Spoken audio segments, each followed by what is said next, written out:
everybody, and welcome back to the Chilluminati podcast, episode 180. As always, I'm one of your hosts, Mike Martin, joined by, the Ian and Wee Jimmy Cranky of LA, Jesse and Alex. Oh, man.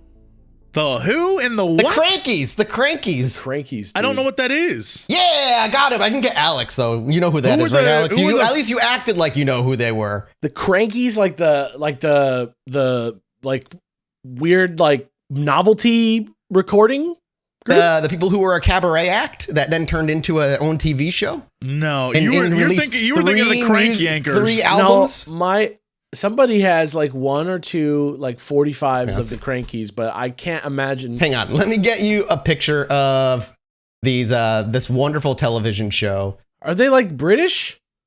I don't know, actually. I have no idea. I think the thing that I'm thinking of is here you go. I'm gonna send it in Zoom. Maybe like English or Scottish. I don't remember. Scottish comedy duo. They're Scottish. That would be why, dude. With the Crankies with a K? Yeah, they are a Scottish comedy duo who first enjoyed success as a cabaret act in the 70s and then found television success in the 80s. And they were horrific. Up until 2018, they were regularly appeared in pantomime, whatever the heck that is. I genuinely cannot figure out their age. There is one picture on this website with what's his name, who plays in Doctor Who, John Barrowman. What's that guy's name? And he has one of them on his lap like a marionette. I gotta be honest, I can't figure out. I think Alex is correct. I can't figure out the timeline for this. Yeah. Because I'm looking at these photos and they look. Well, I think one of those photos is photoshopped. They look very old. Husband and wife. But at the same time, I'm seeing the Crankies featuring John Barrowman. Yeah. Yeah. David Hasselhoff. Hasselhoff on the Crankies. I don't know. I'm not. Let's just do an hour on the Crankies. You guys ready? This is a mystery this to me. Alex episode is a deep dive into who the Crankies were. Like a reverse pilot backdoor Crankies Alex episode about what the deal is with the age of the Crankies. Dean is in England, so I'm going to ask Dean a question. Dean, yes or no? Nod yes or no. Do you know who the Crankies are? We're dealing with, it's our second time having a producer sit in live. He does not know who the Crankies are. No idea who they are. Because he lived in northern England area, so I didn't know. But, so I don't know. Weird. Yeah, deep dive into the Crankies would be cool. I don't know if it's, suitable for the podcast. But there's a handful of people who listen who know who these people are. There has to be. We have people who live in Scotland. I just want you to know that their bio is a trip. In 2004, whilst appearing in Jack and the Beanstalk in Glasgow, Jeanette suffered a serious fall from a beanstalk. Oh, no! She suffered from a fractured skull and several ribs in her collarbone, whilst also damaging her chest and perforating an eardrum. Oh, my God! She fell 15 feet. She fell 15 feet while performing the end of Act 1. She was happily waving the audience when the beanstalk suddenly collapsed, sending her and her co-star, Gary Hollywood, man's name was Gary Hollywood, Gary Hollywood, crashing to the ground. I just imagine her hitting the ground. The audience goes silent. The lights just kind of dim, and the curtain slowly closes. They drag her body off to the side. Apparently, everyone's fine. It's just they've been around. They were doing stuff up to 2019. Yeah, it does seem that they've taken a turn for the little. They've taken a turn. I'm just gonna say there's suddenly a lot of talk about snowflakes. When they're like, snowflakes in this world are frightening, I'm like, oh boy, okay, here we go. It does make sense why one of these photos they have a "Make America Great Again" hat on. There's a poster here that was photoshopped because that's a picture from the 70s. It's on their real page though. So. Yeah. There's that's worse. The Crankies, Aladdin, Glamour, Jet, Cobra. There's a man with a basketball outfit on. It's very confusing. You're just shredding my brain apart. Yeah. You're smoothing the wrinkles on my brain out as you're talking. It's very bizarre. Done. Well, that's probably the most in-depth conversation we've ever had about an intro duo. There's so much out there. Infinite. Stop. Oh no. All right, ignore all the celebrities they've been with. It's stupid. They did a performance of Aladdin. The Crankies present Aladdin, featuring, are you ready for this? Oh no. I don't know. American Gladiators, Jet and Cobra. Do y'all remember the American Gladiators? That's the Jet and Cobra that it is? Jet, What? it says Jet and Cobra, and then it has the American Gladiators logo, dude, and it has them like flexing and shit. This is incredible. You know what? This is why I appreciate the arts. Dude, are we going to do, you know what? In the UK, We have to- gloriousness was happening. We have to find like a recording or something and do one of Rotten Popcorn's just watching one of these performances. I'm gonna let you know, it's probably in a way not good, but very enjoyable. Like I know it'll suck, but I know I'll be like, I love that. I loved it. It's gonna be like a Lynchian nightmare that like stays with me. And I'm gonna start like having moments in my life like translated through the fucking Cranky's Hasselhoff Peter Pan show. But my goal is to just have all your modern day like references filtered through the terrible movies I've put you through. So at least we are on the same page when references happen. You know, I like that. way you can only make references that I get. It's a journey of discovery from the very beginning to the very exactly, end. Exactly. I like that. So every time you learn something new about a weird movie, just know something you knew about a good movie eeps out the side of your brain and you lose it forever. That's fine with me. Jack and the Beanstalk, shut up. He's still going. He's still reading more. Apparently, this is crazy. So I guess early in the 2000s, it looks like 2002, 2003, Skype, this can't be correct. It's too small to see. Skype brings to you, Skype brings to you the magic of Pantomania, I think, something, starring John Barrowman and the Crankies in Jack and the Beanstalk 3D. With amazing 3D special effects. What was that? Isn't everything that's real 3D? That's what I'm trying to figure out. Like, what do they mean 3D special effects if they're on a stage? I am outraged that I did not see any of this. This sounds like my kind of theater. John Barrowman and the Crankies, dude. I am like, with how much they've put out, I am surprised now that you've not heard them. I love the poster with the Aladdin is like the Fresh Prince of Bel-Air font on their posters. Well, this is, it's saying a Scottish comedy duo. And so just having traveled to the UK and see like UK celebrities, we don't get any of them here. No, there's a few true. that translate over, but just having been there, Alex and even you, Math, it's like being there, turning on TV, you're like, I don't know who any of these people are. If and they're not on Doctor Who or QI, I have no idea who they are. I've never seen them. You like when I came to LA a few weeks ago when we were watching the British like quiz show, I was like, what is this and why do people think this is entertaining? But then I sat there for a while and I was like, this is entertaining. I like this. Like it's very bizarre. A lot of the British comedians that I think are like incredible people, had I not sat there and watched some really wacky British TV, I never in a million years would have ever seen them. Ever. Their British comedy is like their cuisine. You know, it's plain to look at on the outside, but once you take it in, it's great. But the Crankies, I don't think ever made it to that level of awareness. That's a great comparison. I feel like they must have. I feel like they definitely must have, but it also seems like a lot of their stuff was in the 90s and 80s, to be honest. It seems like a lot of their stuff is like my wife is my child, and I'm not into it. Yeah, that's what I thought it was initially, because all I saw was a picture of them and a very quick description of like what they did in the 80s. I thought they were like child's kid duo. Yeah. And then I'm like, nope, they're married. They are together and old now. It is weird. Fucking weird. Let's move on. What should we move on to, Alex?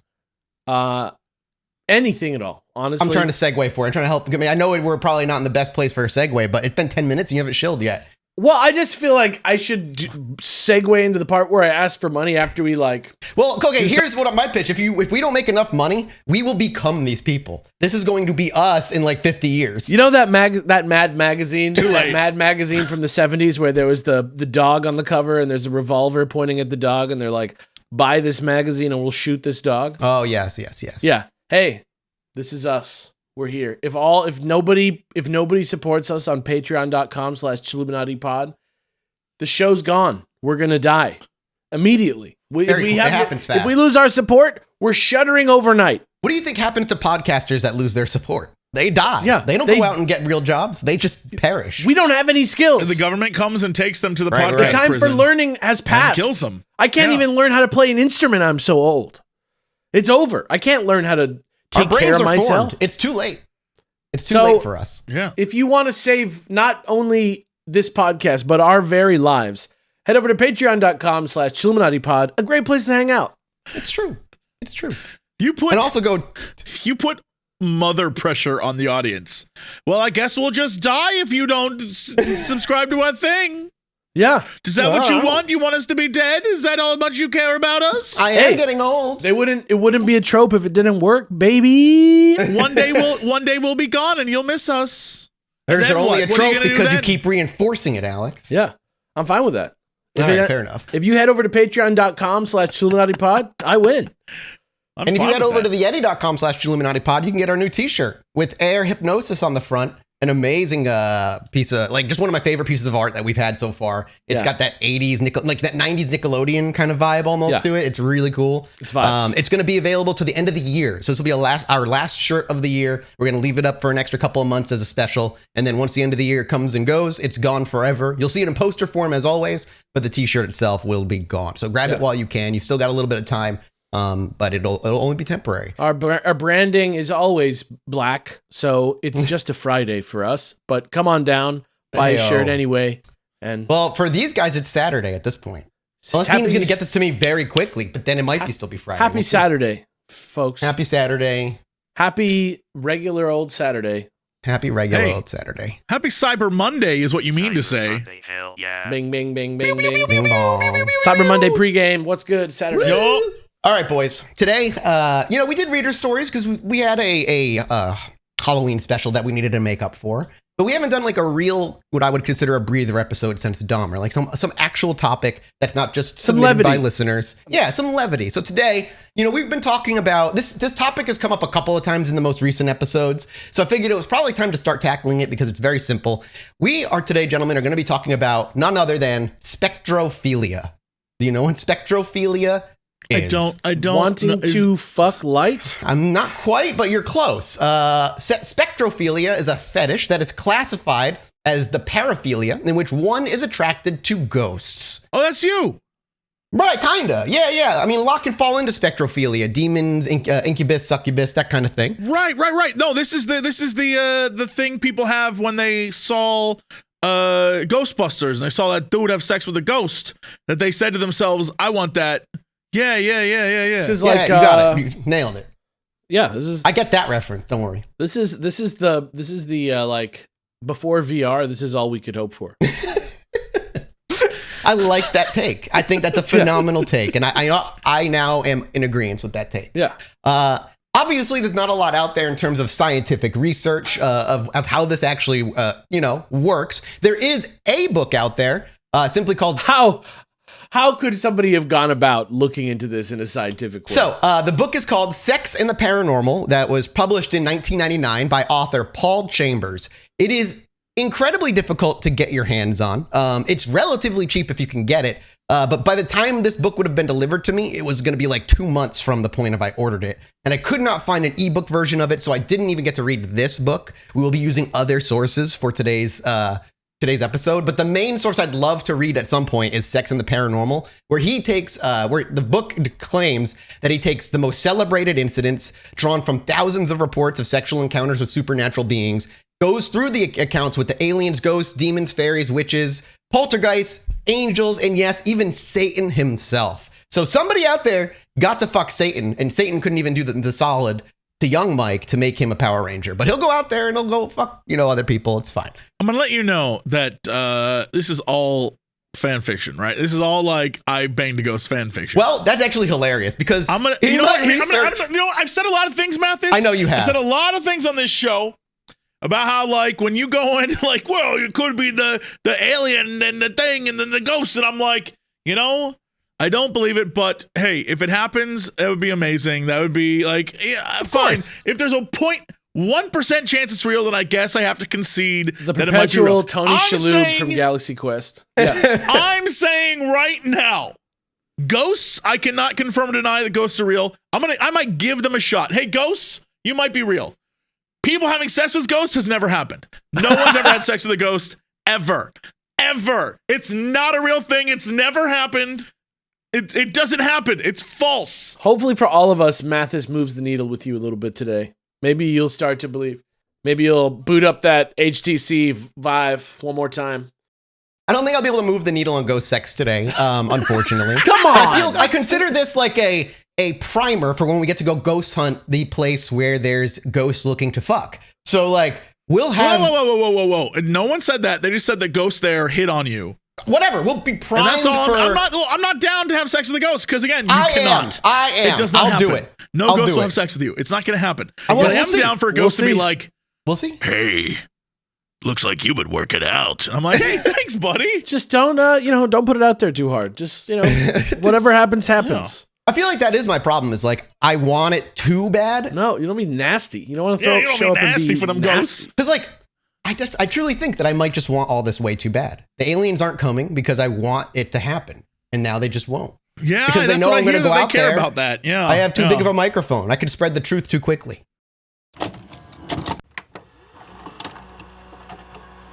Thank you to ButcherBox for sponsoring this episode. And we all see it nowadays, going into the grocery store, heading over to the meat aisle, and seeing insane prices for meats that aren't even worth what they're asking for. Plus, you have to deal with people and going the inconvenience of driving and then driving home with all your groceries. All of it just puts a damper on getting those meats in your belly.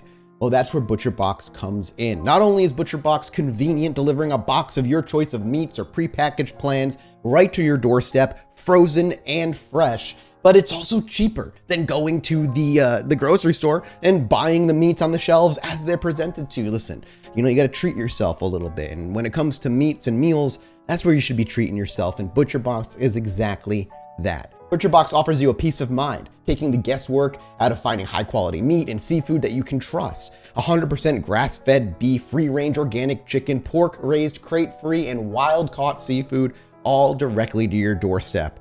All humanely raised, and no antibiotics or added hormones. You can enjoy a range of high-quality products and cuts that are hard to come by at the grocery store at an amazing value. You also get exclusive member deals so you can save big on all your favorite cuts of meat, and recipe inspiration, guides, tips, and even some hacks that are personalized to you so you can cook up some mouth-watering meals. And as the holidays roll around on Black Friday, ButcherBox offered our listeners one of their best steak deals. Get 2 10-ounce ribeyes free in every box for a whole year when you join, plus an additional $10 off. All you have to do is head over to butcherbox.com/chill and use our code CHILL. That's free ribeyes for a year plus $10 off at butcherbox.com/chill with code CHILL.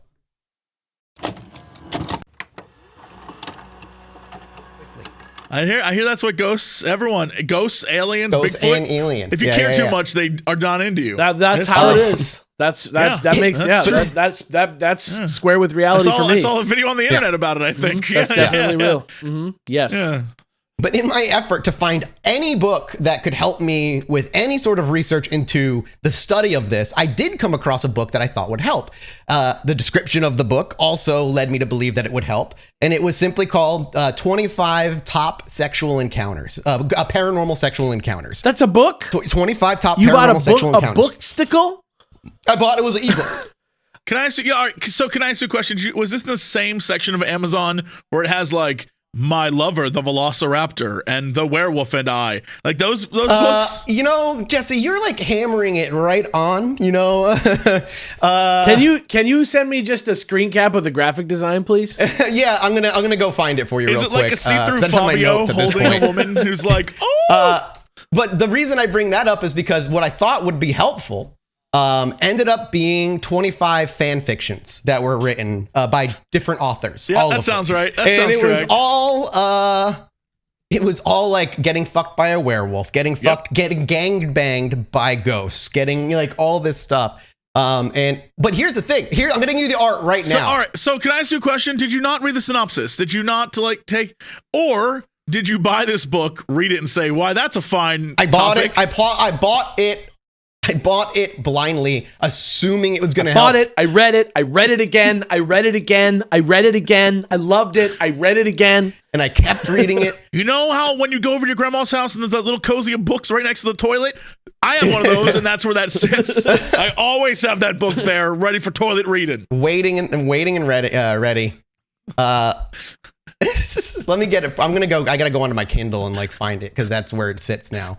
I can't believe this unfortunately. is. So you went online hunting for Well, I do what I what? always do. Is I start with a cursory search. I hit Like of what? No. What was the cursory search of? a ghost sexual encounters. Ghost That's all. Simply penetration. ghost sexual encounters. And what spawned you saying, I want to look up ghost sexual encounters? Oh, because we were talking about it before when we were doing talking about the hotel and like talking about you taking off your pants and asking to get fucked by a ghost. I know. You said it. I'm sorry. You did say that. Like you did say that you would do that, and you would be like, "Come and get me, ghosts." Yeah, I remember Come and that. get me, ghosts. I've never said. That's a lie. Somebody go back to that episode. It exists. God damn it. I never said that. I'm telling you right might now. have said that. Now it makes now it makes sense. No, it makes sense. Now that you say that, I remember. Yeah, I would hope. Come on now, I would hope so. How come I can't find my Kindle account? I don't know how to get to my Kindle They account. found out, dude. Big How do government I found get- I'm out. trying to, The like- CIA got you, dude. They're like when I was listening to the fucking Area 51 podcast, and big government shut me down, man. The big government shut me down. You need to see this fucking book cover though. Like it's too late. I need to find it. I have to. All right, so wait, hold on. You went to look. You typed in having sex with a ghost. Yeah. You saw it. You saw the book cover was shit. You saw the book was a bunch of short You stories. book only. You still bought it, and then somehow we ended Oh, up here. no. Okay, no. No, you're jumping ahead. I did not understand that it was short stories until after I How bought did you the not? book. Were you like so quick to Because they pull the didn't, trigger? the little didn't read description. the description. I did, but the description made me believe they were true stories. To Hold on, Mathis's what is the name of the I'm book? trying to find it. And To you guys his can find me my credit. login to Kindle right now. It'll be fucking great. How do I get into Kindle? To his credit, when I was doing the Disney deaths episode, I was looking for a list, like a book about Disneyland being haunted. And I found a collection of short stories about hauntings at Disneyland that were fictional. Can you believe that even Okay, yeah. exists? I mean, that can exists. you believe that even exists? What is the Yeah, name of this book, Mathis? Like top 25 paranormal sexual encounters. Top 25. I literally bought it. I have it in my Kindle. I don't know how to get to it because I'm on my Kindle right now and all I see is the Coronado book that I bought forever ago. Where's my shit? Okay, all right. Here's the thing. Where's my fucking books? I paid money for this book. I should be able to get to it very. There we go. I found it, everybody. Holy What's the shit. name? Holy shit. How come this was so, it's on Amazon. I don't know why it was so difficult to find. Okay, are you ready to see this Yes. book? Hold on, what's it called? 25 paranormal sex experiences. Sorry, Oh. experiences. Here is the cover of the book. Okay, all right. I Okay. bet you see it, but there's a Okay. picture of it in case you All want to right. see it. Okay. I just need to say for the record. I need to say for the record. Yeah. 25 paranormal sex experiences. That's an Taken it by the is satyrs. a photoshopped woman who's like, oh no, with a ghost behind her. You're burying the And- lead. I think you're burying the lead, which is that the book is called 25 Paranormal Sex Experiences, and it's typed out. There's no numerical digits. It's called 25 No, there's Paranormal not. Sex Experiences, but much more prominently on the cover of the book, it just says Paranormal Steam. It's mentioned nowhere else. And it's written in fucking typewriter font as if it's hot pink. What the fuck does that even mean? Okay. I own this book. Again. Oh, I own this book now. I got 25 Kindle credits for it. I also want to point out that if you just You click, bought this thinking it was. You bought it. I'm getting lightheaded right now, boys. I'm getting lightheaded. You gotta take it easy. Just clicked show more. It I literally didn't, though. is I like didn't. I just bought it blind. The Cup of Dionysus, a paranormal orgy sex erotica story taken in the forest after the hunt, a tale of paranormal double team sex, Pandora's gangbang, a paranormal rough sex erotica. Once you open it, Taken by the Immortal Twins, a tale of paranormal double penetration. Literally, all this is like taken by the tentacle. Come on, I man. ask- This one's I called didn't The look Dark that far. Orgy. can I ask? I didn't look that far. Can I ask a practical question about like the experience of this? As you like, how far into the Yeah. reading did you realize that this couldn't possibly be true? About a paragraph.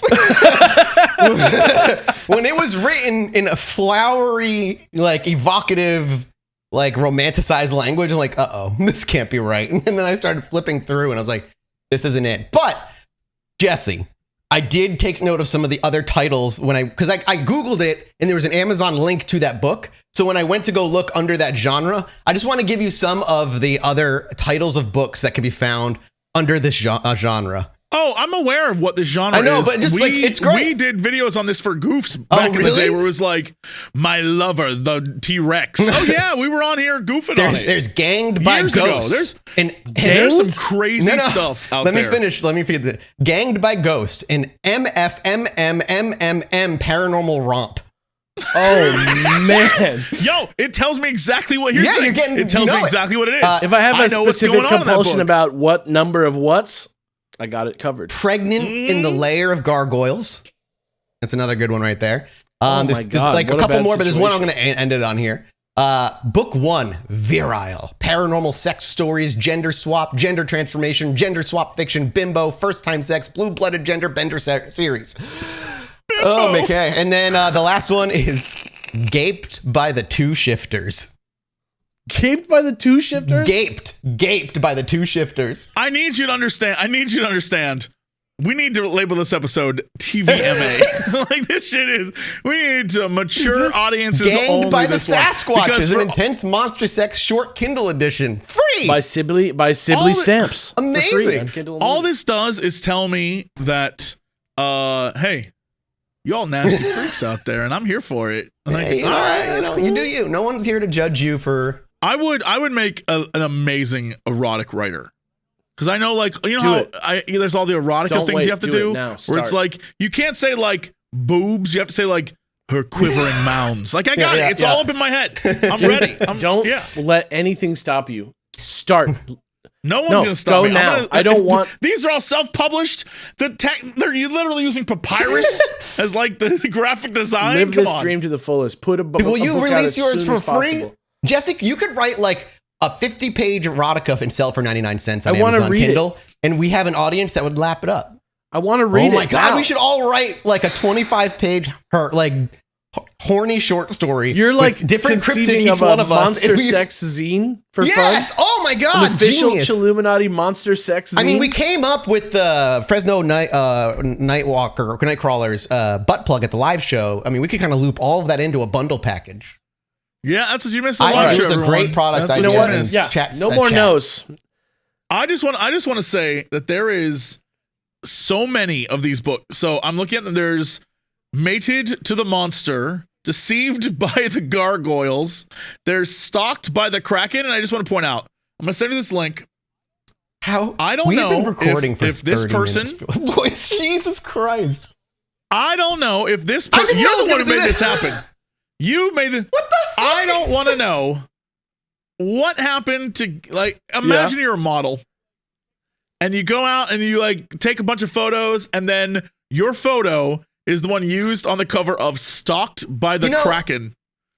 The Kraken love story. I would be pretty confident my family would never find out.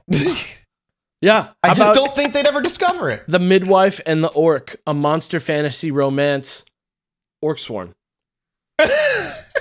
I can't wait for Mathis to make an episode about that. Like, so, all right, so episode I was reading 1,000 when we are finally out of things to talk about. We start talking about these horrible, horrible books. You know what that reminds me?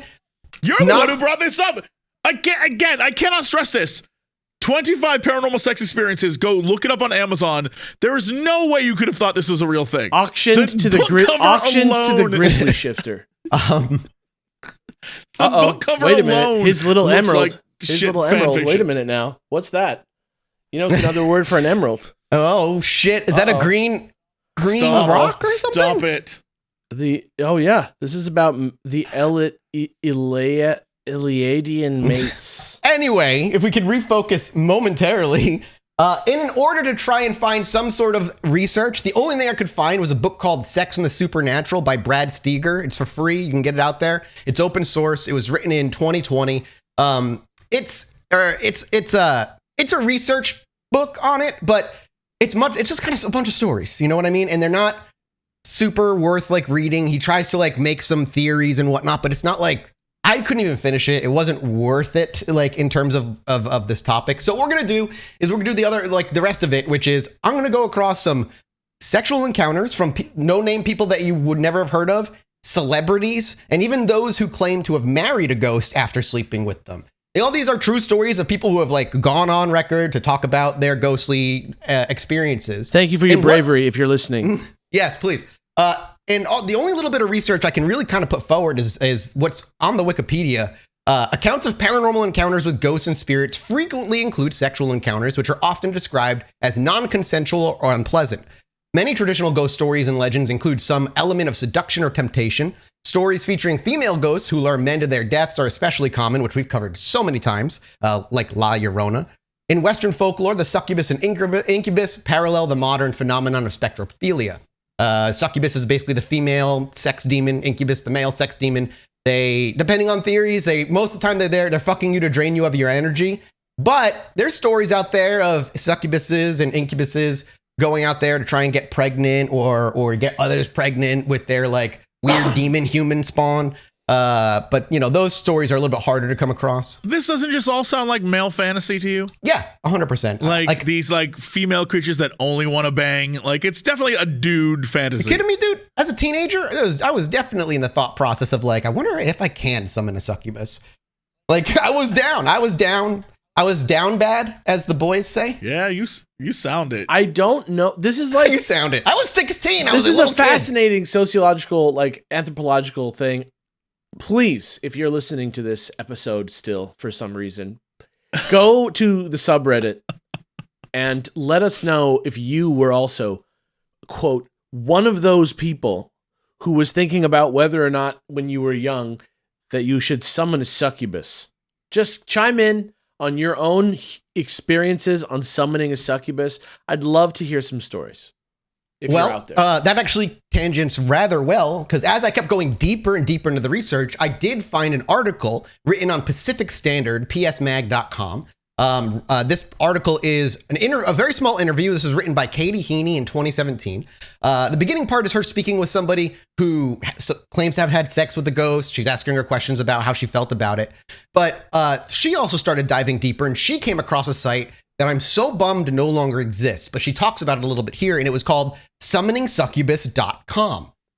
And she came across this site, and it was run by a man who was a self-proclaimed occult master, Eric Von Roth, who, according to his email address, is based in Israel. The site had to claim at one point to offer members secrets to attracting a succubus or incubus. And when she entered her name and email and clicked sign up now, she was ready to be asked for money. But after confirming her email address, the first lesson of the 7 was given for free as promised. And she got the first lesson to how to summon a succubus, and she wanted the rest. She'd have to pay. She got a Google questionnaire after all of it, and like, how did they do?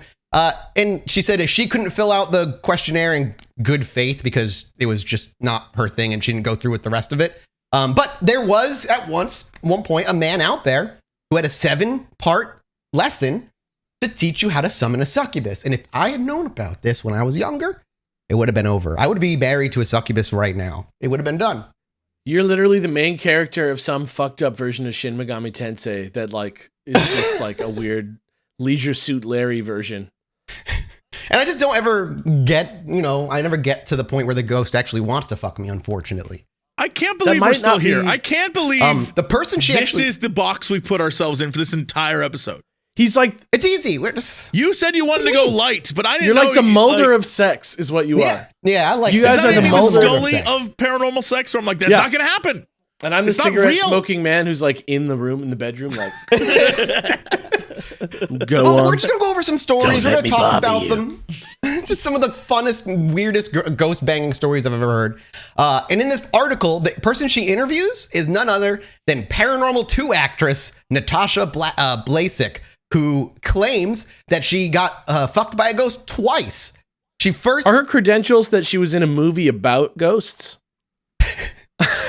Yeah, kind of. I guess that's all she's got for her acting credits. Okay. That's all she's got. Right. Blasik first shared her story on This Morning, a popular British daytime talk show, with a real verve for oddball guests and overwrought set design, apparently. Speaking remotely with hosts Philip Schofield and Christine Bleakley, and accompanied by none other than psychic Patty Negri, Blasek said, "I could feel the weight of a body on top of me, and I couldn't see anybody, but I could feel the energy. I could feel the warmth. And at first, I was very confused with all that. But then I decided to relax, and it was really, really pleasurable."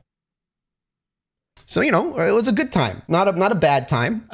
It just doesn't. I don't like how the story goes. It just when she was on TV with the interview underneath on the ticker, there was the hashtag sex with ghosts for Twitter for people to use to get involved in the conversation. Love that. The interviewer had a ton of questions, such as when it was over, did the ghost say thank you, or did he just leave the room? And she responds that he came back.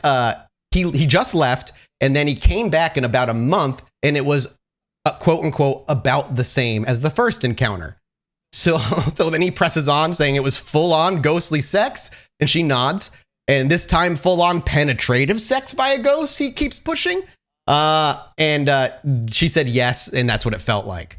So that's a short little story of someone in the Hollywood world of getting banged by ghosts. But she's not the only Hollywood actress who claims to have been fucked by ghosts. Of course, there's so many out there, and even Kesha has claimed that she has had sex with ghosts. Did you know this? Woke up in the morning feeling like I just had sex with a ghost.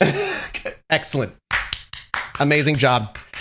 This actually came out in October of this year, last month. This news is like less than just over a month old.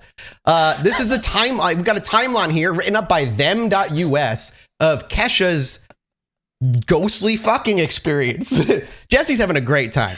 I can't stop laughing because I'm just picturing that music video, except it's just... So actually, this ghost story, while this article is written in 2022, stretches back all the way to September of 2012, when she opened up about her supernatural experiences in a KIIS FM interview with Ryan Seacrest, saying per Entertainment Weekly. Kesha told Seacrest that her song Supernatural is actually about experiences with the supernatural, but in a sexy way. Quote, "I had a couple experiences with the supernatural. And when she was pressed, she said, I don't know his name. He was a ghost. I'm very open to it." And it was with an exclamation mark. So she said, she must have said it very excitedly. Yeah, I'm reading. Yeah, this is a print interview I'm reading, but I assume she was talking back and forth. Fans finally got to hear the fruit of that sex ghostly labor in Supernatural when it was part of her November release of her second studio album, Warrior. In the dubstep track, she sings, "When you take my body to the stars, I believe it. Boy, this love is supernatural. Can you feel it?" And that, now we know, has the deeper meaning of her sexual encounters with ghosts. Though she says there's also some extraterrestrial vibes that go along with it. But she firmly believes... She just says whatever in interviews, man. I swear to God. She was the same. She was the one who brought like coins in, right? On Conan. She was like, I get turned on by bags of coins. Yes. Actually, correct. She actually went on Conan in 2012 saying that she went to the bone zone with a ghost. He was in her house and he just started like caressing me. She reenacted those soft paranormal caresses on Conan's arm. And she said it was sexy time, but it wasn't like sex. I don't know his name, but he was in my house. And 5 years later, Kesha went from having erotic sex encounters to literally playing a ghost. In 2017, she made a cameo as a party guest in David Lowery's film A Ghost Story, which follows a recently deceased man, Casey Affleck, who returns to comfort his wife as a ghost, white sheet and all. Do you guys see that story? I heard that. That's like a really like independent kind of like emotional film about moving on and death, right? Like, am I thinking of the right movie? Oh, I have no clue. I'm not out there. It's called David Lowery's A Ghost Story. Wait. Okay. Well, I don't know why I know it. I don't know that movie. She continues saying, "I had something wake me up while I was in bed with my boyfriend at the time, and it was a touch down my body. I woke up and looked at the end of the bed, and there was an apparition of a woman. So full disclosure, I never slept with a ghost, but she did wake me up in a very sensual way. I've been experiencing weird stuff since I was little, and it's always been in me to be fascinated with the supernatural, the paranormal, the unexplainable, the intangible." Yeah, that's all we really got. I imagine she is maybe still banging a ghost. I don't know. There's no like newer update other than that. But there you go. Kesha's also, gone to bone zone with the ghosts. On top of that, we'll go through a small list of other celebrities that have also. I need you to know that while you were talking, I don't think I paid attention to a damn thing you said there at the end, because in my head I was making up lyrics like "I'm going Lucy down." Liu also claimed to have been fucked by a ghost. She said some sort of spirit came down from God knows where and made love to me. What the fuck? Why is that like chill? I don't know. I was thinking, as you said, Lucy Liu, I was like, how come all of these people saying they had ghost sex encounters are beautiful women? And then it hit me, oh, that was a ghost. Yeah, I was I'd be like, oh, that's the place I'm going. Maybe I could go if I'm just really sensual, I can convince Lucy Liu that this is chill.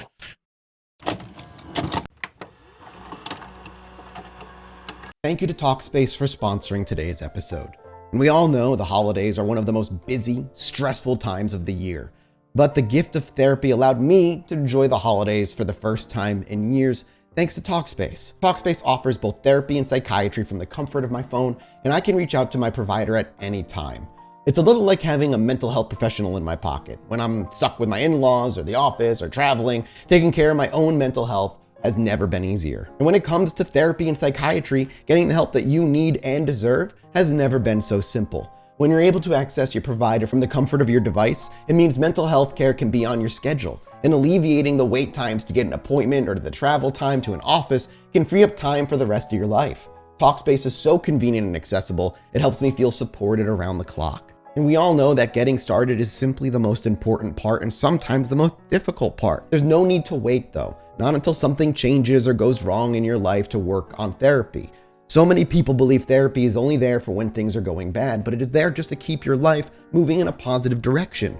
Of course, Talkspace is also there to help with any specific challenges you might be facing. It is the #1 online therapy platform with thousands of licensed therapists trained in over 40 specialties, including anxiety, depression, relationship, and more. As a listener of this podcast, you're going to get $100 off of your first month with Talkspace. To match with a licensed therapist today, go to Talkspace.com. Make sure to use code CHILL to get $100 off of your first month and show your support for the show. That's chill at Talkspace.com.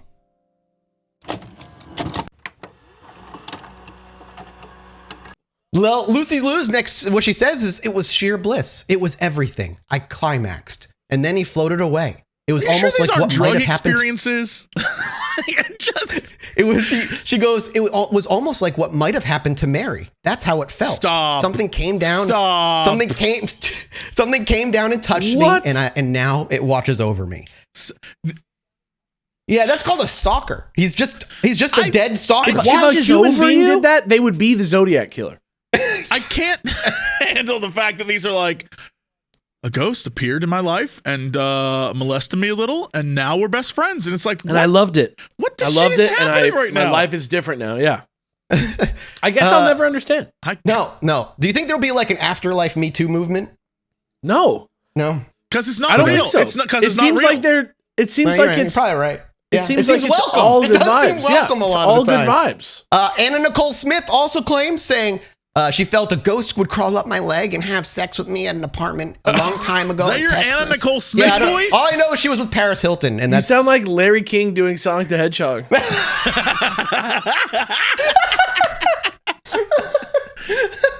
Oh, this can be one of them episodes. Nobody cares about me. I used to think it was my boyfriend, and one day I woke up and it wasn't. It was like a spirit, and and she then mimes ghosts flying from her bed sheets. It went up, and I was freaked out, and then I was like, well, you know what? He's never hurt me, and he just gave me some amazing sex, so I have no problem. Honestly, here's the thing. If in the morning, first thing when I woke up in the morning, I was just like, oh, okay, what? All right. You can do that with a human, though. That's not... Yeah, you literally could. It just comes with a little bit more baggage. Wild. It's wilder that you're by yourself, though. You know what I'm saying? Like, it's like, did that just happen? The last thing she said was, it was not a dream because it was happening every night. I told my boyfriend and he didn't believe me. Of course, men. That's it. That's all she had. That's the last of it. Dan men Aykroyd. not believing that I had sex with a ghost. Dan Dan Aykroyd. Aykroyd. That's from the Ghostbusters. That's what was it was. I don't know if that was inspired by or not. He does claim that he coyly admitted that he'd felt an unseen presence in my bed, no less. In my bed, no less, when we lived in Mama's cocaine. Cass's. That was the cocaine they took to write that film. He was living in Mama Cass's hotel, Hollywood estate at the time. He was in Mama Cass's. They were all on drugs, bro. There's no. He Stop. reported he cuddled up with a male ghost in his bed and thinking, I'm just gonna roll over and snuggle up next to it. So there you go. Okay. Dan Aykroyd. Was that totally before into it. or after? Good question. I don't Because know. if it was after, maybe they were like, "Oh, dude, maybe we can like go do this for real." How crazy would that be if he did it in the movie? I don't know. When was he staying at that hotel in that Hollywood area? I guess. I don't know. That sounds absolutely like just total debauchery to me. That's what I'm saying. Like that's not. That's not real. They were all. That's on real. drugs. No, that is. He has claimed that. He's also claimed that he actually seen UFOs as well above him, and like he's doing a big time. He's a big time UFO desert guy. He's like a desert. He's guy. also Crystal Skull vodka guy. Yes, he is. Yes, he is. Paz We'd de love la to. We'd love Huerta. to sell some on this podcast for you, Dan. Yeah. So Paz de la Huerta from TV shows Boardwalk Empire, Enter the Void, also says they had sex with a ghost. She said the drunk woman who stumbles around in Lana Del Rey's video games in Lana Del Rey's video games video. She has a song called Video Games. Gotcha. Yeah. Told the New York Times in 2011 that she got it on with the ghost of Elvis Presley on a visit to Graceland. She boned Elvis. Don't try and play it up. Don't Bro, get greedy. If you're gonna make up a story, don't be like, yeah, it was fucking Elvis. You know what? I fucked Bill Clinton, then I fucked Batman, then I fucked Spider-Man, then I fucked Uncle Ben. You know what movie I've technically seen now, though? Is that Elvis movie with Tom Hanks in it? Yeah? You watched it? I saw it on my fly home from LA, but it Loved wasn't me. I wasn't watching it on my TV screen.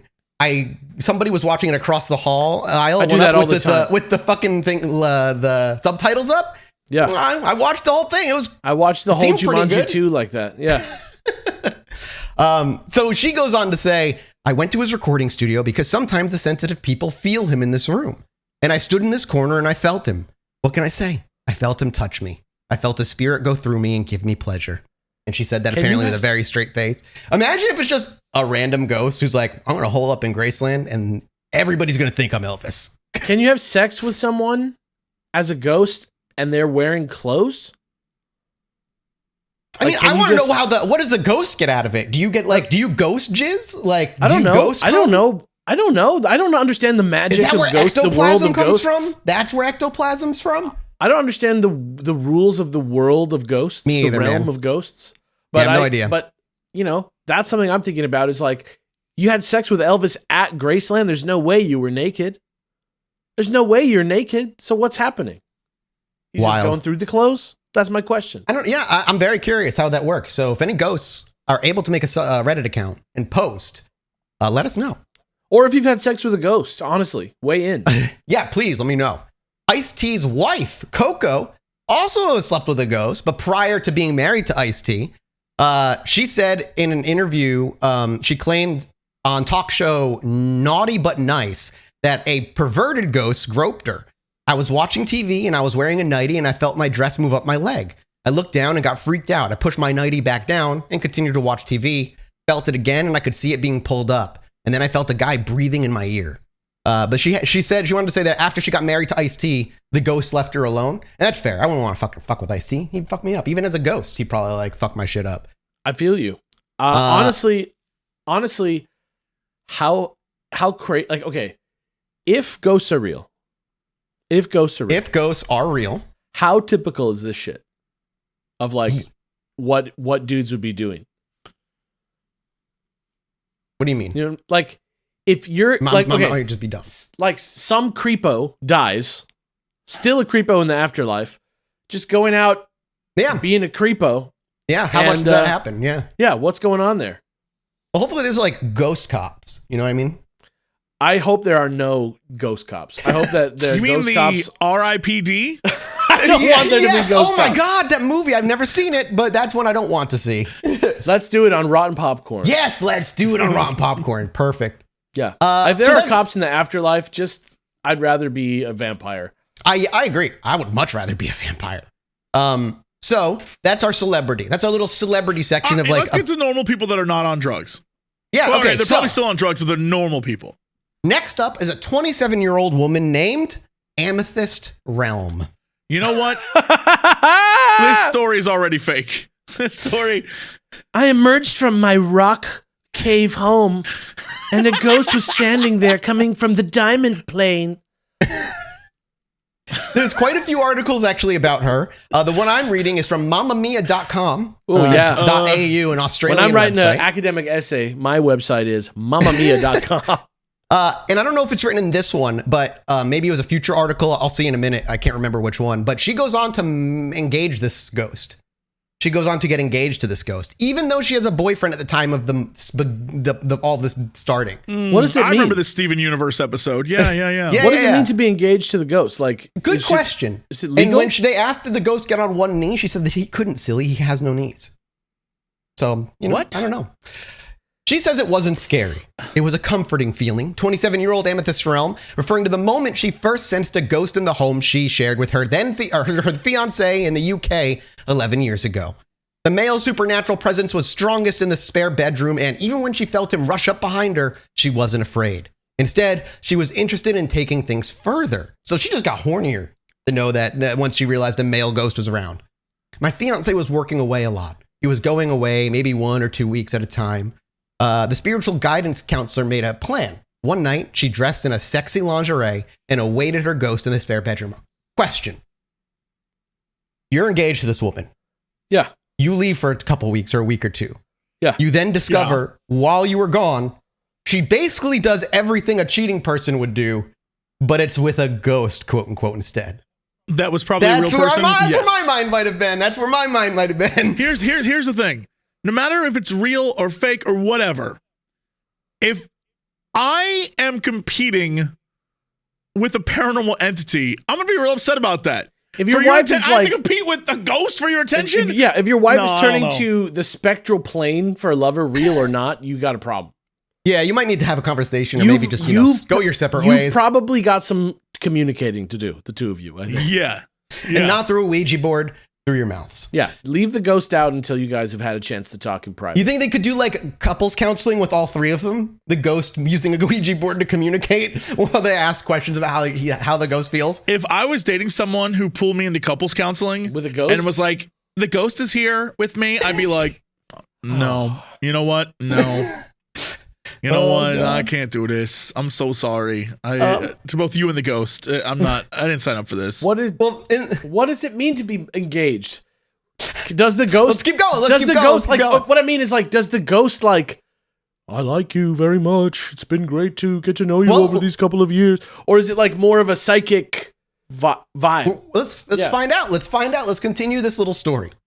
She goes on to say that she waited and waited and thought nothing might happen after all. And then, as she was beginning to fall asleep in the spare bedroom, a male spirit, came to her, and the pair, ghost and woman, had sex. The affair between the two continued, and eventually, her fiance caught them. He came home from work a day early. Apparently, he says he saw the shape of a man through the spare bedroom window. Realm said, adding she was annoyed the ghost didn't show her his true form, remaining instead in a spirit or feeling. So she never saw him, but apparently the husband saw a male figure through the window. How did they decide to have sex with each other? Did they chat? Okay, so this happens. Put Okay. yourself in the male's shoes here. You see a male in the window. You go inside, but there's no male there. What do you do? Are you done with this? Are you like, I look done? under the bed. I look in the closet. Yeah, you would look right, like for a man. But say you don't find anybody. I would think I was crazy forever. I would exfiltrate from that. Like the minute I saw another dude in my home, I wouldn't even I'd like go up, collect all the things I needed, and leave. I wouldn't even. I'd be like, nah, no, I ain't got time for this shit. I don't even want to hear the excuse. I know she's gonna lie about some ghosts creeping in there. No, I wouldn't even put myself in the situation to be made a fool of. I'd be like, no. Well, and I feel like the rest of us all have the exact same reaction that he had. After this weird discovery, that was the end of her relationship with her fiance, and he moved out. And she goes on to say, once he left, the ghost continued having sex with her. And he then moved on from only being in the spare bedroom to being all around the house. Like, what did he brought some of his books over? Like, what does that mean? She could just feel his presence all around the house. Have they ever spoken to each other? Words? Well, let's continue. Let's continue the story. So long as we were inside, I could feel him around. Realm isn't the only one. There are reports from other women too who have had sex with ghosts, sometimes even carrying on relationships. Through history, there have been people who claim to have consensual sexual intercourse with human spirit. Jason Hawes from Taps and cast of sci-fi series Ghost Hunters told broadly. Cian Jameson in the UK, for example, told The Sun about an encounter with a ghost named Robert, who lived more than 100 years ago. He came to her in a remote Welsh cottage. She had recently broken up with her boyfriend, and Robert helped her through it. His body was soft and light. Even when he moved on top of me, pressing down, he felt almost weightless. It was very strange, but the sex was amazing. That's the other thing. It seems like every time the sex is incredible, but I guess when you're a ghost, like, there are no limits. What's the best you can even do? Yeah, exactly. I'm still vexed that there's no like real explanation of like like if I was in VR, for example, how would you design this encounter? What would it feel like? Like, holy crap. Can the ghost, like, does he look? Is he hot? Is he nothing? That's a good question. They never see him. But imagine you start having sex with the ghost. Well, the ghost starts having sex with you over the course of time. That's the time to start doing VR porn, like looking at and watching VR porn, because you're getting all the feeling, but there's nobody there. So you need it's like Blade Runner 2049. Yeah, it's you get some POV porn and you're good to go. And yeah, good to go. That's what I'm saying. I start communicating with your ghost and letting him know why you're wearing the goggles. Yeah. Having sex with a ghost would be a sweet gig if I had a VR. Yes, I see. I know you're saying that jokingly, but I agree. It would be. All right. Realm, however, it's just all out on display, isn't it? It's just all there. I gotta start letting go of my restraints like I do on stage, Alex. I think it might be time to start. It's a slow process. Give it a go. Yeah. She continued to have sex with that ghost. However, Realm has had multiple affairs with several ghosts since her first experience now 11 years ago. And they just saunter on through like hobos in the night. She is. The word must spread in the afterlife. And I wonder if there's like a public stall with her location written down, like a number, but it's like the ghostly location for a good time. Head over to. And just she has like a ghostly push pin in the post of her fence on the like ghost hobo code. If she's taken for the night, there's like a cross on the wall. If not, you can head in. You know, she goes. You can just head on in. She's waiting. She's waiting in the spare bedroom in her weird, sexy lingerie that she decided to wear. I just am so amazed at like this narrative right now. It's strange, certainly. She goes on to say that she no longer has any interest or relationships in men. She hasn't dated men since that. Now that's are the ghosts women, or is she saying men. Like the ghosts are men, not physically men, alive ghosts. men, like male spirits? Yeah. Yes, physically not an actual men. Penis like in you. No, like an ectoplasmic. Yeah. I mean, some sort of Green Lantern-esque ectoplasmic. What's weird to me is that she's, if it was truly an affair and like she got caught. Why did she then go on to make it very public, write loads of stuff about all the ghosts she sleeps with, and go on interviews? Like, is she making money, or is it she just making herself look like an idiot? Talk shows are not known to pay you to come on and have an interview. Usually the allure of TV is enough for people. I'm not saying that this lady has internationally known Chilluminati pod levels. Clearly no. A global stage, but I'll tell you right now that if in the next 7 days, if something happens to me like this, I will be telling the fuck out of you. Yes, no shit. I will be telling you, and I will be telling you, and I will be telling you everything about what happened when I had sex with a ghost. I'll tell you the story of what the ghost said. I'll tell you everything. I'm just so surprised that there's none of that. How do you get to the point where a force in your room is having sex? Maybe it's embarrassing to try and come out and say it. Like if it's actually happening to you, how do you tell somebody that and then not be looked at as like somebody trying to make money and making a story up? Yeah, as somebody who's just come out to say that you had sex with a ghost, you got to think about preserving your reputation. You don't want to. I mean, you don't want if to you want it besmirch. to be taken, if the concern is being taken seriously, maybe doing the talk show circuit isn't the greatest idea. Yeah. Like, it's like that hotel we talked about in the last episode where they don't publicly put out ghost That's stories, the most baller but shit they ever. collect them. Yeah, that's the most baller like, shit ever.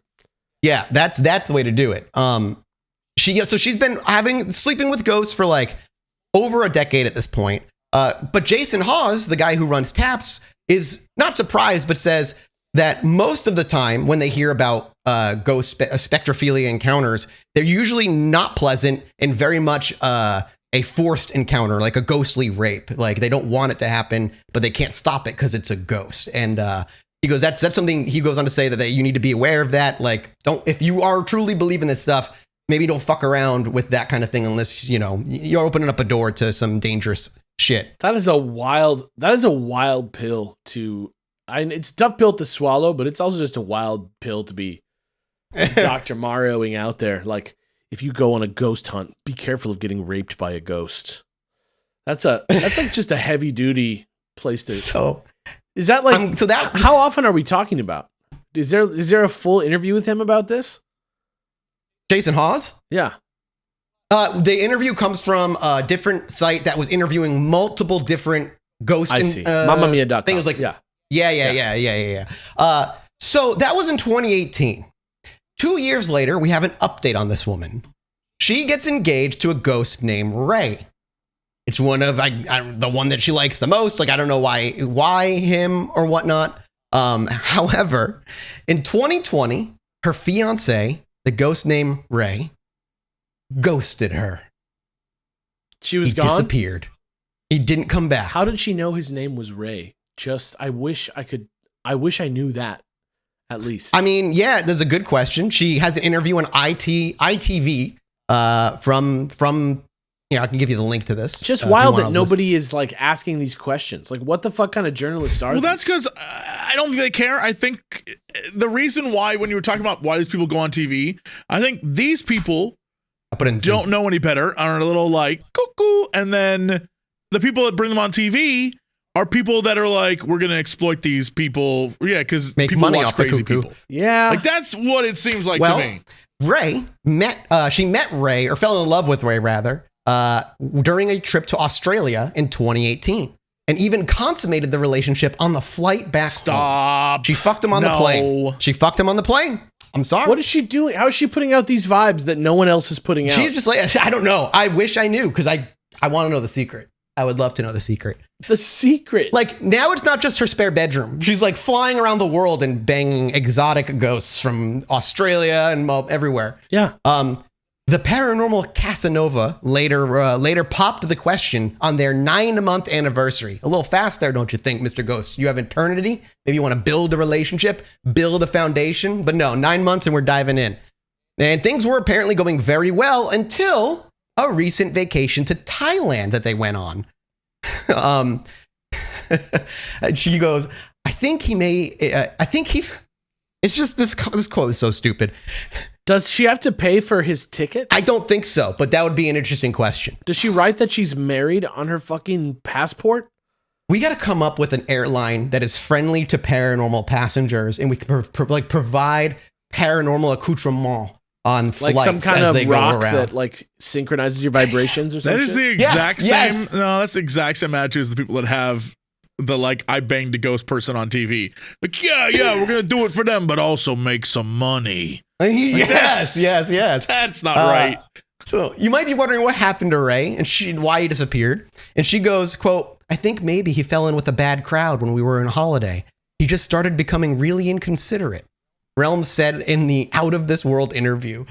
What does that mean? How does a ghost fall into a bad? Like, can you find a crowd of demons? Can you speak to each other? I don't know. Clearly not. Like, what is a bad? Like, did he find demons on the street corner smoking cigarettes and teasing like innocent ghosts along the way? And he's like, yeah, this is my crowd. Maybe he just stopped got caring. maybe he just got culture shock. Maybe it was a lot for him to be in another culture and not be able to understand the language. Yeah, coming from Australia back to America. Yeah. Oh no, they went on Thailand on vacation. Yeah, sorry. Maybe it was just hard for him. She goes, he'd disappear for long periods of time. When he did come back, he'd bring other spirits to the house and they'd just stay around for days. It's like she brought home his drinking buddies or something. I don't understand. And then she goes, I think he started doing drugs and partying a bit much. What do you mean he started doing drugs?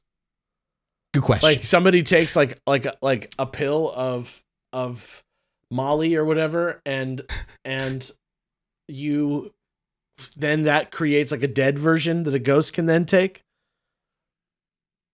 Have you ever told a lie and then you keep telling lies in order to make the first lie make sense, and eventually you get to the point where you're tired of lying? Woman's name, who her and you fiance get tired of ghosted lying, her, and so you make up one last totally insane lie to close the book on all your lies, hoping it'll get you out of it. But everyone knows that lie is bullshit.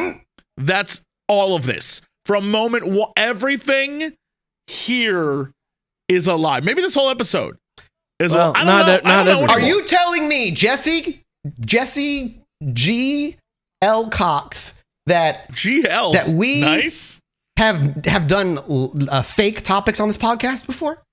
Because there are listeners out there who would like to tell you that we are running out of content because we're covering something that's not real. Here's the thing. I 100% agree with them today. You can't do that, Jesse. You're feeding them. You're feeding them. Just did. I'm sorry. I'm on your We will do side, the toy listener. box killer next, and I will traumatize you. The toy box killer? I will traumatize you in a way you didn't think. I thought you said we were done with killers for a minute. Hold on. Time out. Sure. Time out. I have to put Alex on the spot. It's the year of JFK. We just passed the anniversary. Why are we not having our JFK episodes? God damn it. Oh, man.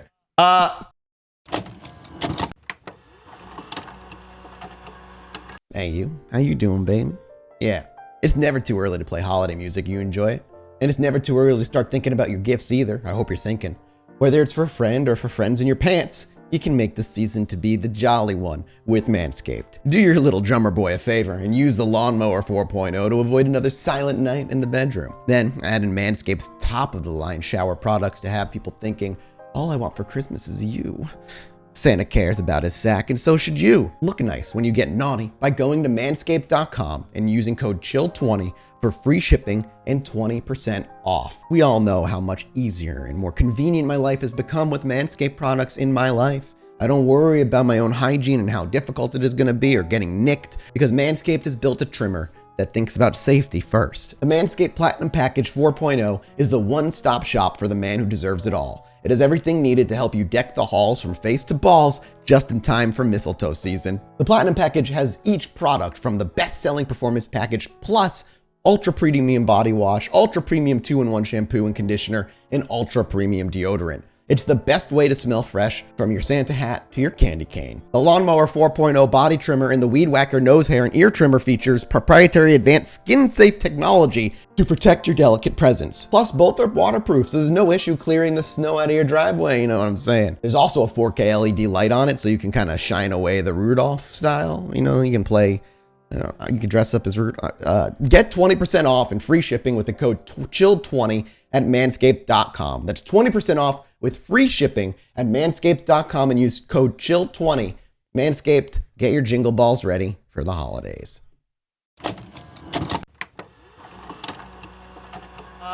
Obviously, surprisingly or unsurprisingly, her interview sparked up a bit of a Twitter-like conversation with some observers quipping things like, quote, all men are bastards, even ghost ones. That's like she's having a fight today kind of vibes. Like she's like out at the bar by herself with the glass of wine because they just got in a little cranky fight. They got into a cranky fight. Then there's a man. There's not going to be. Let's skip that one because it's too short and there's really like not even too worth realistic. going into the details of that one. Too realistic, and honestly, we've already passed an hour. Are we going to take the time to talk about the woman who married a pirate ghost? What the pirate ghost? How are you guys talking Earth? about? Oh my god! How? Give me it. What are you talking about? I gotta. Woman marries pirate ghost. You know, believe it or not, this isn't usually where my head goes when I'm thinking about ghosts. Yeah, I guess. Well, that's just you, I guess. This is in 2018, 2019. A 45-year-old Jack Sparrow impersonator from Northern Ireland wed a 300-year-old pirate ghost named Jack, Basically, What? they got married. Yeah, they got married earlier in the year, and they had like a wedding ceremony on a beach, and it's a picture of her in a wedding dress and a photo of Jack Sparrow. I'm And losing my mind. What? their love, she said, their love story began in 2014 after the ghost of a Haitian man visited her while she was lying in bed. She soon learned that his name was Jack, an 18th century pirate who had been left at the altar once before and was ultimately executed for thievery. As The she real interacted with the Jack entity, Sparrow. after she interacted with the entity over a course of several months, Teague claimed she began to develop feelings for him. This was about 6 months of communication, so I finally accepted it. Obviously, we spent a lot of time together. I was horrified to discover that I had romantic feelings for him, having never heard of that before. And then, yeah, she's this again. She starts having a sexual relationship with him, and she says, "Growing up in Ireland in my era, you were taught that if a man bedded you, you should wed him. I knew from my research that spiritual marriage was a thing, so From my it was research? more me. Yeah, it's more me that wanted to get married than him. He would have been happy, like most men, with just the sex. And of course, their marriage did not last. Eventually, they broke up. That's absolutely insane. Yeah, That's wild. yeah. I'm going to read you one last one. The one that I've got one more left for you. And this is from a man named Eric. Eric had a very bizarre encounter with a sexual ghost. This is from 2016. And this was an interview you can find on augustmclaughlin.com/date space ghost. Eric says, I was into some darker stuff. I was actually, an out of control teen, and I messed around with Satanism. I was never really in an organized group. When I was younger, I was into Satanism and horror films and all that, wild stuff. So I used to go to the urban exploration and urban legends locations in the valley and elsewhere. And one day we were at this place that's actually part of the Santa Monica Mountains, and there's a deep ravine there. And supposedly it had some ties to the Manson family. As soon as we get there, we hear a woman from the bottom of the ravine yelling, I used to live in you, somebody. What the hell? What? I used to live in you, somebody. It's like an EVP. And I know it wasn't a coyote or anything like that. I don't know. Maybe, I don't know what he's trying to say there. Just mistranslated. If she had been killed, obviously, you would suppose that she wouldn't be making sounds unless she was a ghost. There's no way for anyone to get down there to murder or rape her. It's just impossible. I don't know about that. I don't know if it's impossible to do that. Impossible? Like, you were fucking down there. You were at least close. Like, you were there. You were there. What's the, like, it's not impossible that somebody else was there. Yeah, no, exactly. That's kind of a weird leap to make. So we heard that, and this was one of my friend who I was with first experiences, and it kind of freaked us out. So we got back in the car, and the car didn't start, and I looked under the hood, and the radiator's hose was actually shredded completely in half. Not from wear and tear, but like something actually like ripped at it. So I was like, quote, well, what are we dealing with here? For some strange reason, I actually had duct tape on me in the car, something that I probably only carried that week, but I was able to duct tape it up and, get the car started enough to go to a mechanic the next day. And this was when meetup groups started popping up. So I started joining a few of those, and a friend told me that there was going to be a lecture by a noted historian and paranormal investigator at Pierce College, followed by an investigation.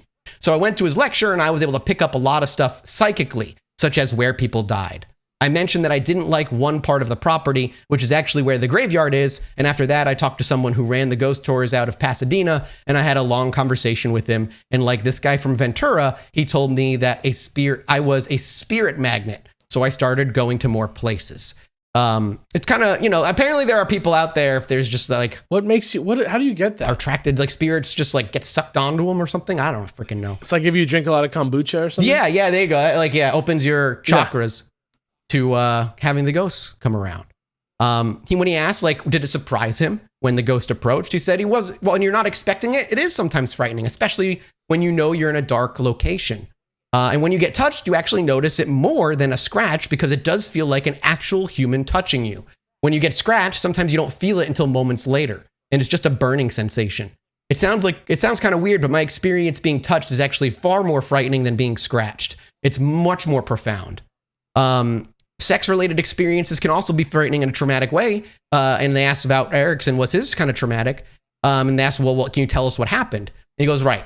So we were called into a home in Orange County by a referral from a psychic who used to be on our team. And the homeowner actually had different properties in Orange County. So this house had been abandoned for 12 years. Her husband had died mysteriously. From my understanding, he knew that there was dark stuff going on in the house, and he wanted to burn the house down. And when he got this idea, I know that's kind of a lot. Like, bring a fucking shaman. Just try something first. Yeah, dude, like sage the place first or something, homie. And when he got this idea, he suddenly died, and the doctor's report was, quote, no known cause of death. He had a very eclectic background, and as far as his sexual preferences were, some would say that they were kind of twisted and morbid. The wife didn't find out a lot about it until after he died, actually. And there was also a woman in the house who had died from cancer. So the client wanted us to communicate with her husband and try to cross them both over. So we took on this case, and the first night we were there, the client was there, and in the 4 months that we worked on the case, we did not allow her in the house unless we were there. So the first night I was with one of the investigators that used to be with our group, and the client and I went into the back area of the house where the bathroom is, while they sat at the kitchen table. And when I got out, standing, probably literally a foot away from me, was a woman that looked exactly like the woman in black from Insidious, just staring at me. She looked very, very old and disheveled and evil looking. They ask, actually, like the interview goes on to ask after that, when you see a ghost, does it look like the ghost has flesh to you? What does it look like? And he goes, it's hard to explain in this situation. It happened so fast, and it was so frightening that from my recollection, it was almost in my mind's eye. This is the answers I'm looking for. Yeah, because it probably was. This is what I was looking for. But my reaction and the reaction that was seen by both the client and the other investigator tells me that, it wasn't any figment of my imagination or, any anticipation or any anxiety or anything like that. They said I literally was shaking and that my skin was, no pun intended, white as a ghost. So they didn't see the ghost. They saw his reaction to him seeing a ghost. And that night I had been outside smoking a cigarette. The client had left and the investigator came to help me.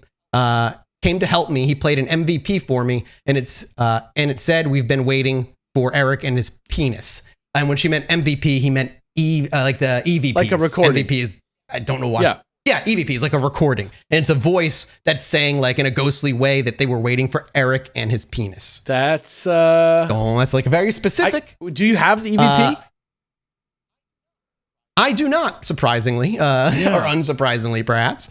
He goes, it sounded like it was from a distance, which should have been one of our first clues, because a lot of times when you get an EVP from a demon, it has like a well type of sound.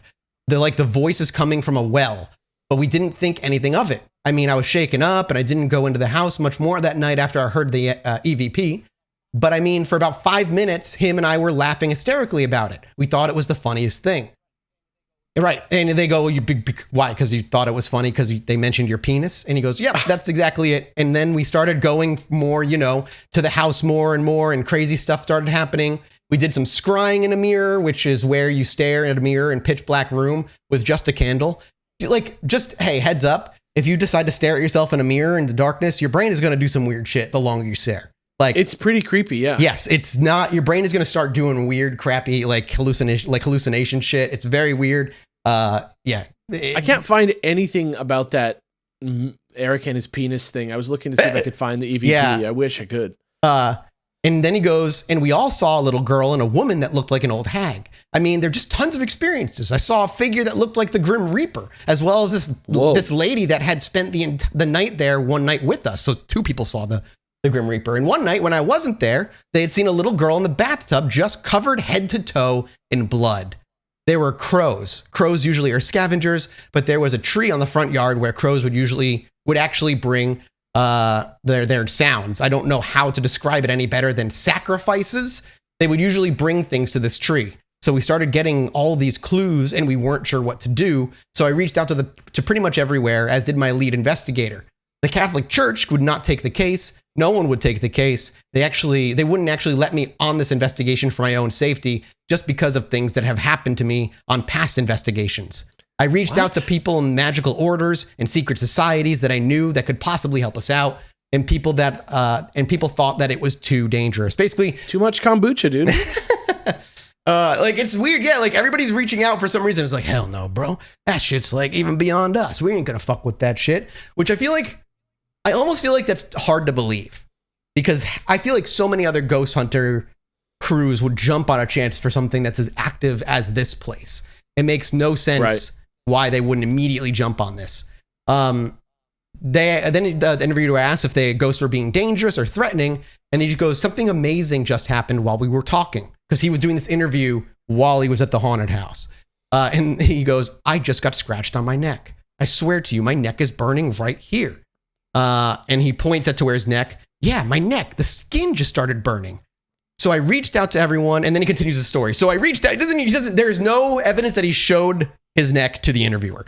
So I reached out to everyone and no one would take it. People thought it was too evil, too dangerous, a figment of my imagination. So finally, out of the clear blue, someone with a very special gift reached out to us, knew that a group needed help, knew that it was us. And between conversations with mainly my lead investigator and him, we found out that it was, if I start crying, I apologize. This is, I think we banished her at the house, but I think her presence is still around. And he gets cut off and the interviewer goes, why is that so emotional for you? I don't know. I'll get to the part where the sexual incident happened in a minute. But we found out that it was Lilith who was the first wife of Adam before Eve. And Adam wanted her to lay under him during sex and be subservient. That's who he's dealing with right now. That's who he's having sex with. Well, it's just, yeah. And so then the narrator goes, why did I not learn about this in Sunday school? Like the Adam wanted to, lay her Eve underneath her. And he continues, but she went to heaven to try and like ignoring the question, but she went to heaven or try to go to heaven. And the way this guy speaks is awful, but she went to heaven or tried to go to heaven and was rebuked by the prophet Isaiah and started breeding with the demons. So she tried to go to heaven. It didn't work. And she went down to the demon. I believe this is Lilith. She started breeding with the demon Asmodeus to create demonic children, and she actually became the serpent in the tree in the Garden of Eden. It's very complicated trying to figure out where these demons that he's sleeping with are coming from. I feel like I'm doing crystal meth right now. This is crazy. Again, if you want to read this yourself, augustmclaughlin.com/date-ghost. It's a mess. My question is, why would any paranormal investigator faced with someone who seems to be a target for much paranormal activity be like, no thanks, we don't want to look at it. We don't want to be near that person. It doesn't make any sense.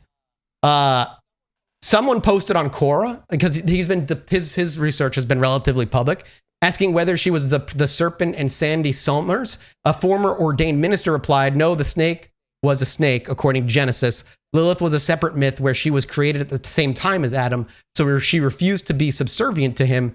Yeah, Lilith is supposed to be the first wife of Adam, technically. For this, the Catholic Church demonized her and portrayed her with a snake wrapped around her. How dare she think she is equal to man, end quote. Eric and others also see good in Lilith, which is one reason he thinks it was emotional to talk about.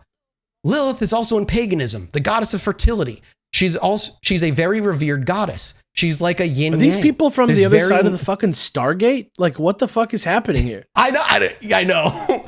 There's the very negative demonic side of her, and then there's a very positive goddess side of fertility. We had the specialist come. He went in the house and trapped her in a mirror. So what? Like they did a ritual Constantine? In the haunted house and yes, exactly like Constantine. And they trapped this ghost in the mirror, and he put something similar to a circle of Solomon, like in the Paranormal Activity movie, on the mirror, and then put an actual amulet of Lilith on the mirror, and then covered it with a blessed blanket. I was at the property at the time, but I was not allowed in the house when the final blessings or rites were done, which, to my understanding, were done in Sumerian and Babylonian. So this is all happening at this fucking house. And the interviewer goes, is that how you help someone cross over? Eric says, not how I do. This guy is very specialized, and this was a very unique case.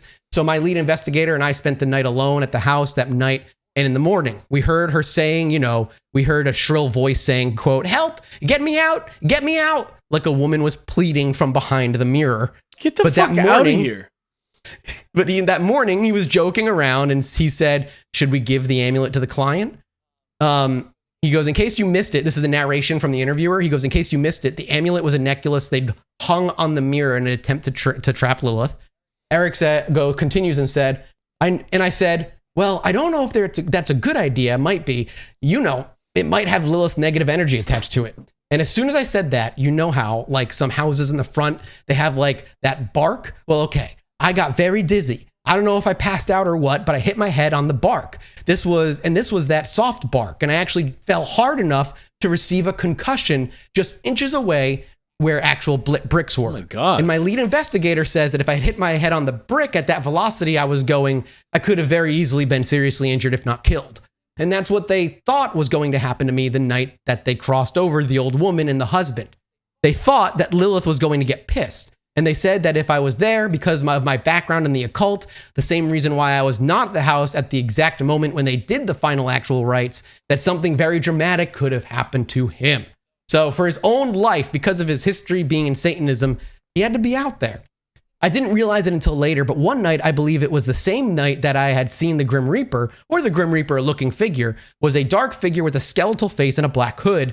The next morning, everybody had left. It was just me and my lead investigator, and about 8 a.m., he was in the far end of the house where the bathroom is. And all of a sudden, I start hearing the sounds of rough, passionate sex in my ear. Oh my God. And I was thinking to myself, what the hell is this? Yeah, man, yeah. Whoa, sex sounds. That's crazy. Whoa. I knew it wasn't him doing, things that people do, because the bathroom was quite a distance away and the door is closed. Yeah, I guess you mean just sex? Okay, Like, I don't know what he meant. Right. And he goes, the bathroom was quite a distance away and the door is closed, and I wouldn't hear that, and it was right in my ear. It actually at times sounded like two people. Then the sound stopped, and then there was a smell of semen. And I mean, a lot of people busted my balls, but I mean, come on, guys. If you're not eating pineapple or fruit that night, your semen is going to smell a bit like cornstarch. Who the fuck is this person? He's like a cab driver that's like driving at 2 a.m. and you just can't stop him from talking, and he's just talking about whatever the fuck now. He's like, you know how to make your cum smell good, right? You fucking idiots. If you're gonna fuck a ghost, at least make your cum smell good. The interviewer goes on, like, cum trees? And Eric said, yeah, exactly. Thank you. I don't know. I know what he's talking about. I know what a cum tree is. Oh, no, I don't.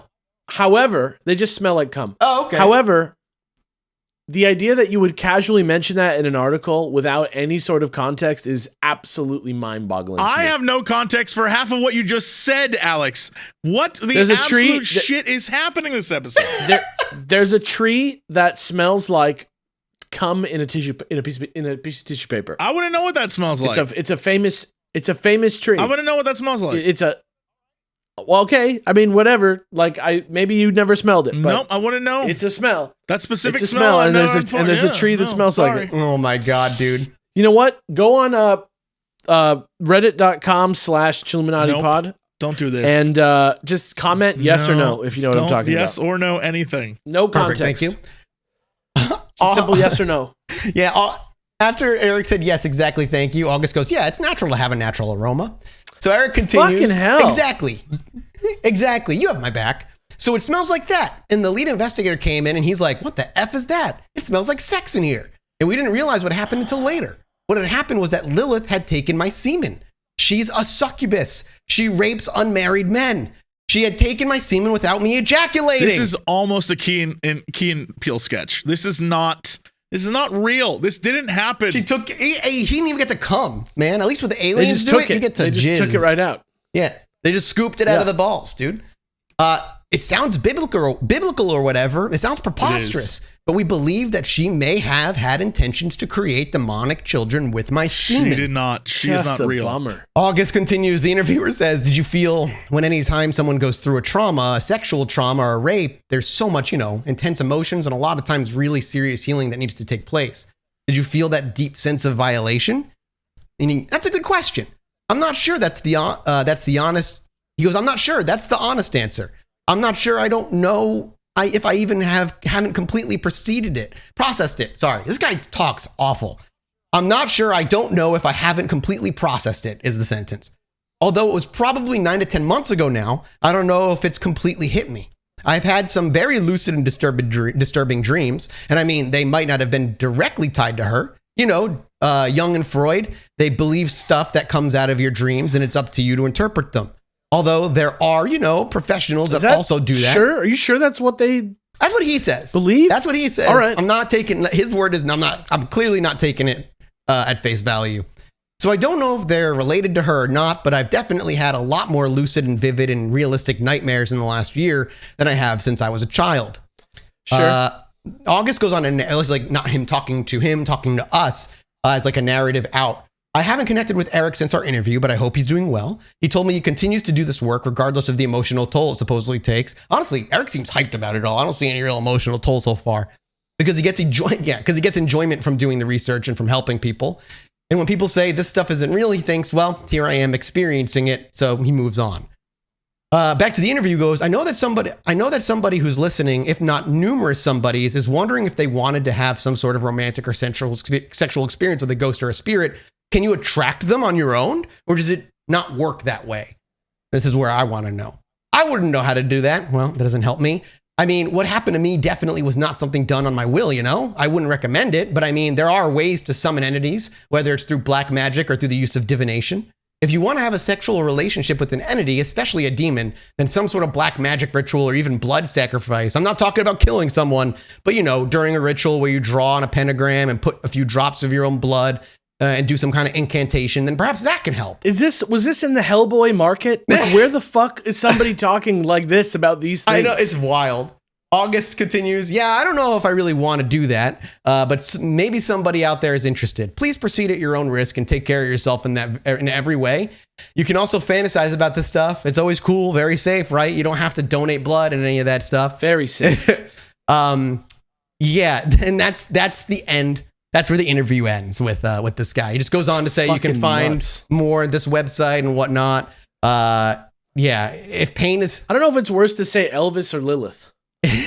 Like, I don't know what's more audacious. Yeah, I don't know, man. It's wild. So there you go, man. That's the interview, and that's the last ghostly sexual encounter. A succubus scooped semen out of that man's balls, and he couldn't be more excited about it. It's like consonants going on there. I never want to hear you say that phrase again. Which phrase? There's so many phrases I've said. It's like poetic imagery. Scooping the semen out of his balls unwillingly. Well, didn't get what I wanted. See, if the succubus was going to do that to me, I would say no. Because, like, I want to know what's like to have sex with a succubus. You know, I just wanted to reach in with their ghostly hands and scoop free of my seed. Earn it. For sure. Earn it. That's not even how that works. Yeah. It's not even how that works. Look at what Alex is reading on the camera. Huh? What? Thank you, guys. This has been a great episode, everybody. Thanks, everyone, for tuning in. This has been so much fun. We're going to go do a mini-sode for patreon.com/Chilluminati-pod. Thank you guys so much. We love your support. We'll see you next week. Goodbye. Bye. Anyway, me and my wife were sitting outside indulging on our porch one night, enjoying ourselves. I needed to go to the bathroom, so I stepped back inside, and after a few moments, I hear my wife go, "Holy shit, get out here." So I quickly dash back outside, and she's looking up at the sky in awe. I look up too, and there's a perfect line of dozen lights traveling across the sky.